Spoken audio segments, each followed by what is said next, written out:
नमस्कार, विंध्या टाइम्स में आपका स्वागत है। प्रदेश की दिन भर की 4 बड़ी खबरों के साथ आपके बीच हाजिर हुए हैं। सबसे पहले मध्य प्रदेश की बड़ी खबर, आज से बजट सत्र शुरू हो गया है।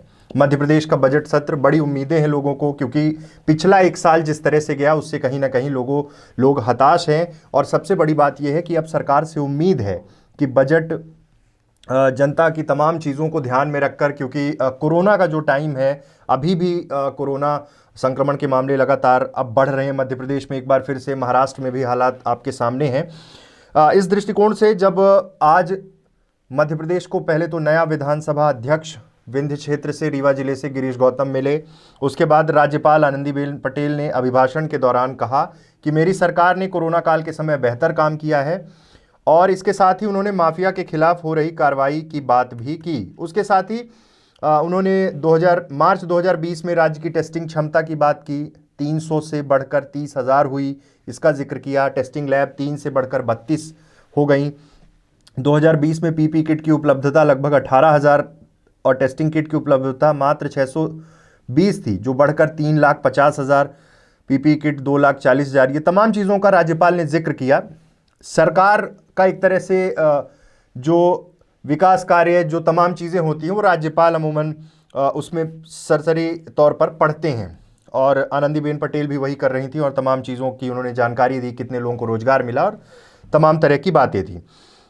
उसके साथ ही अब 2 मार्च को जब मध्य प्रदेश का बजट पेश किया जाएगा, तब देखना होगा कि लोगों को क्या सहूलियत मिल पाती है। दूसरी खबर, आनंदीबेन पटेल जब अभिभाषण कर रही थी, उसके बाद जब सदन की कार्रवाई स्थगित हुई कल तक के लिए, तो कमलनाथ से बाहर मीडिया कर्मियों ने पूछा कि बजट अभिभाषण पर आप क्या कहेंगे। तो उन्होंने कहा कि मुझे दया आती है राज्यपाल पर कि जब वर्तमान मुख्यमंत्री शिवराज सिंह चौहान, जब उस समय कमलनाथ की सरकार थी, तब कहा करते थे कि कोरोना डरोना ये क्या है, कोरोना का मजाक उड़ाया करते थे। आज राज्यपाल उसी कोरोना त्रासदी को लेकर सदन में भाषण दे रही थी। मुझे दया आती है, तमाम एक तरह से उन्होंने कटाक्ष किया। साफ तौर पे उन्होंने कहा कि मुझे राज्यपाल का अभिभाषण, राज्यपाल को एक ऐसा भाषण पढ़ना पड़ा जो प्रदेश की जनता के लिए नहीं है। मतलब उन्होंने साफ तौर पर राज्यपाल के भाषण पर कटाक्ष किया, अभिभाषण पर कटाक्ष किए। साथ ही कमलनाथ ने यह भी कहा कि एक परंपरा है और सिद्धांत का पालन वो करते आए हैं, बीजेपी की नकल नहीं करना चाहते। उन्होंने सर्वसहमति से विधानसभा अध्यक्ष के लिए चुनाव में मतलब एक निर्विरोध निर्वाचन की बात की, वो हुआ। उपाध्यक्ष को लेकर जरूर सवाल बार बार खड़े हो रहे थे कि कांग्रेस ने परंपरा तोड़ी है। जब कांग्रेस की सरकार बनी थी तो अध्यक्ष और उपाध्यक्ष दोनों ही पद कांग्रेस ने अपने पास रख लिए थे। ऐसे में बीजेपी भी यही करने जा रही है। भाजपा अब कांग्रेस को अध्यक्ष तो बन गए, लेकिन उपाध्यक्ष के पद पर भी वो कांग्रेस को जगह नहीं देगी, यानी बीजेपी का ही उपाध्यक्ष होगा। अगली खबर, मध्य प्रदेश में एक बार फिर से तेजी से कोरोना के मामले बढ़ रहे हैं। मुख्यमंत्री समीक्षा कर रहे हैं। सीएम पड़ोसी राज्य महाराष्ट्र के हालात आपके सामने हैं। वहां पर अमरावती में 7 दिन का लॉकडाउन, नाइट कर्फ्यू पुणे में फिर से शुरू कर दिया गया है। पिछले 24 घंटे में प्रदेश में 299 नए संक्रमित मरीज मिले हैं। अब कोरोना संक्रमितों की संख्या 2,59,427 हो गई है अब तक। वहीं संक्रमण से मरने वालों की संख्या 3,844 पहुंची है। तो अब कहीं ना कहीं फिर से, जब भोपाल और इंदौर में देखा जाए तो इंदौर में यहाँ 24 घंटे में 135 नए केसेस सामने आए हैं। इसके साथ ही अभी कोई निर्णय नहीं लिया गया है, ये स्वास्थ्य मंत्री का कहना है, प्रभुराम चौधरी ने कहा, लेकिन समीक्षा की जाएगी, क्योंकि परिस्थितियां मार्केट खुलने के बाद जिस तरह से लापरवाही हो रही है, जिस तरह से लोग अब कोरोना से उतना डर नहीं मान रहे हैं, वैक्सीनेशन तेज करने की भी बात हो रही है, लेकिन अब ये देखना होगा कि सरकार क्या निर्धारित करती है।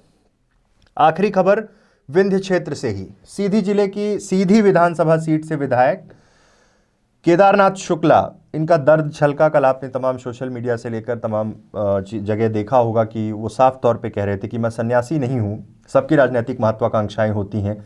सीधी जिले की उपेक्षा की बात की, और ये भी कहा कि कांग्रेस की जब सरकार बनती है तो सीधी का प्रतिनिधित्व जरूर रहता है, लेकिन बीजेपी की सरकार में सीधी को प्रतिनिधित्व नहीं मिला, जबकि पहला विधायक यहाँ से चुनकर दिया। तमाम तरह की उन्होंने बातें की, और उनको ये उम्मीद थी कि विधानसभा अध्यक्ष पद पर शायद उनकी ताजपोशी हो जाएगी, लेकिन आम सहमति और तमाम समीकरण को साधते हुए विधायक गिरीश गौतम रीवा जिले की देवतला विधानसभा सीट से आते हैं, उन्हें विधानसभा अध्यक्ष बनाया गया। उन्होंने साफ तौर पर उनका दर्द छलका और वो बार बार दौड़ में पिछड़ने की बात कर रहे थे। उन्होंने ये भी कहा कि राजनीतिक व्यक्ति हूँ, सन्यासी नहीं हूँ, मैं पार्टी का सीनियर विधायक हूँ। विंध्य को सरकार की कैबिनेट में जगह मिलनी चाहिए। आपको बता दें कि केदार शुक्ला पहले भी इस बात की मांग उठा चुके हैं, एक तरह से वो दावेदारी भी कर चुके हैं, लेकिन अब परिस्थितियां जो हैं, अब उसके हिसाब से आगे क्या होगा ये देखना होगा। सीधी के प्रतिनिधित्व की अब वो बात कर रहे हैं, विंध्य के प्रतिनिधित्व, मंत्रिमंडल में जगह की बात कर रहे हैं। सतना से राज्य मंत्री हैं, रीवा से विधानसभा अध्यक्ष हो गए।